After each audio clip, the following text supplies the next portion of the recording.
Bapak, Ibu, dan saudara sekalian dimanapun berada, jumpa lagi dalam Renungan Harian Sulung. Mari sebelum membaca dan merenungkan firman Tuhan, kita berdoa. Ya Tuhan, kami datang untuk mendengarkan suara-Mu. Kiranya Tuhan berkenan berfirman dalam hati kami yang terdalam, menolong kami untuk memahami dan melakukannya. Dalam nama Tuhan Yesus kami berdoa. Amin. Bapak, Ibu, dan saudara sekalian, firman Tuhan akan kita renungkan dari Lukas 18 ayat 1 sampai 8 demikian. Yesus mengatakan suatu perumpamaan kepada mereka untuk menegaskan bahwa mereka harus selalu berdoa dengan tidak jemu-jemu. Katanya, dalam sebuah kota, ada seorang hakim yang tidak takut akan Allah dan tidak menghormati seorang pun. Dan di kota itu ada seorang janda yang selalu datang kepada hakim itu dan berkata, "Belalah aku terhadap lawanku." Beberapa waktu lamanya hakim itu menolak.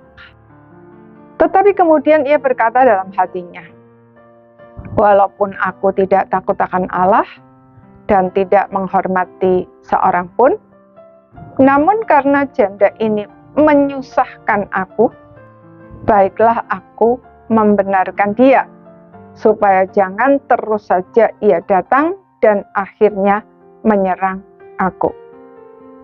Kata Tuhan, camkanlah apa yang dikatakan hakim yang lalim itu. Tidakkah Allah akan membenarkan orang-orang pilihannya yang siang malam berseru kepadanya?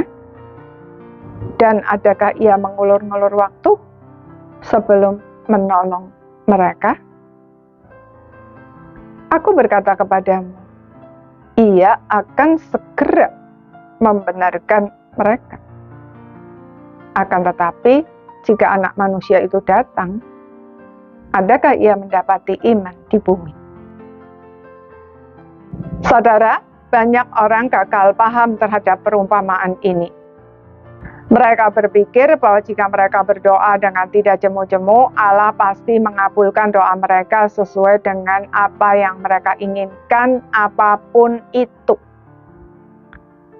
Saudara, saya tidak mau berdoa kepada Allah yang seperti itu. Sebab dampaknya akan sangat berbahaya. Bayangkan, jika apa yang kita minta itu di kemudian hari ternyata berdampak buruk bagi kita, bagaimana? Bukankah kita sama sekali tidak tahu apa yang akan terjadi di masa depan?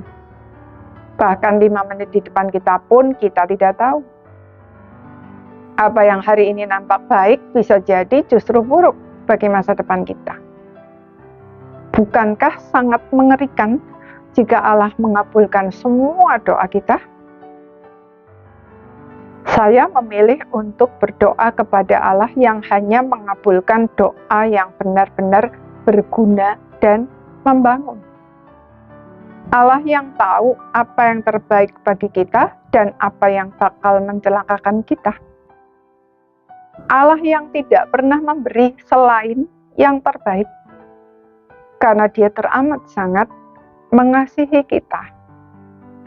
Itulah Allah yang diberitakan oleh Alkitab.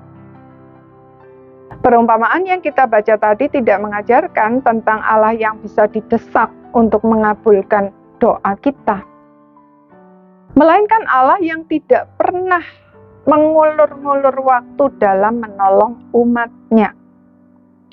Inti berita perumpamaan tersebut adalah, jika hakim yang lalim dan tidak takut akan Allah saja, setelah didesak akhirnya mau membela orang benar, apalagi Tuhan yang Maha Adil dan Maha Kasih. Dia tidak perlu harus didesak-desak. Dia pasti membenarkan orang benar pada saat yang tepat, bahkan lebih dari yang bisa kita minta dan harapkan. Maka, orang yang benar-benar beriman tidak takut mempercayakan diri sepenuhnya kepadanya dan berdoa, "Jadilah kehendak-Mu." Sebab dia tahu bahwa orang yang demikianlah yang akan mendapat yang terbaik. Masalahnya adalah, apakah kita percaya? Amin. Mari kita berdoa.